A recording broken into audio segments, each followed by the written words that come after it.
মামা চিন্তাই করেন আজকে খিদা লাগছে দেখে আমি বেড়াতে টেকা চাইছি, বেড়া ডরে আমার মারছে, উস্তাদে কাটটা দিছে।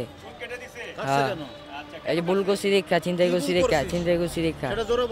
এখান থেকে একটা যাত্রী যাচ্ছিল, তখন মানে হইচই ছিল, আমরা সবাই মানে এখানে বসা গাড়ির ভিতর, তখন হইচই ছিল, আমরা সবাই আসলাম। এখন ওই বলতেছে কি ওই লেগুনার স্টাফ, কিন্তু আমরা কখনো দেখি নাই ওরে। এখন যাত্রী বলতেছে ভাই ওই আপনাদের লেগুনার স্টাফ, আমরা দেখি নাই, তবে আমার গাড়ির থেকে আমার থেকে টাকা নিয়ে গেছে কত 150। ভিকটিমের চিৎকার চেঁচামেচিতে সেখানকার লোকজন ছুটে এসে ছিনতাইকারী যুবককে ধরে ফেলে। পরবর্তীতে তাকে গণপিটুনি দিয়ে তার মাথার চুল কেটে দেওয়া হয়। যেহেতু ছিনতাইকারী যুবকের সরল স্বীকারোক্তির কারণে তাকে পুলিশে সোপর্দ না করে তাকে লেগুনা স্ট্যান্ডে একটি কাজের ব্যবস্থা করে দেওয়া হবে বলে জানানো হয়। ওর কাছে একটা সরঞ্জাম বলতে চুল কাটা কাইচি পাওয়া গেছে, ওইটা দিয়ে মানুষকে ডর দিয়ে বা ভয় দিয়ে ও এইগুলো আত্মহরণ করছে, বুঝছেন।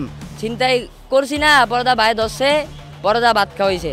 ওই যে ভাই ওই জায়গায় লেগুনা স্ট্যান্ডে যাবো কমু ভাই, আমার একটা গাড়িতে উঠা দেন, ডিউটি করবো ভাই। এবং তার ছবি ও আঙ্গুলের ছাপ রাখা হবে বলে জানানো হয়। এম সাখাওয়াত হোসেন সুজন, দৈনিক আওয়ার বাংলাদেশ, ঢাকা।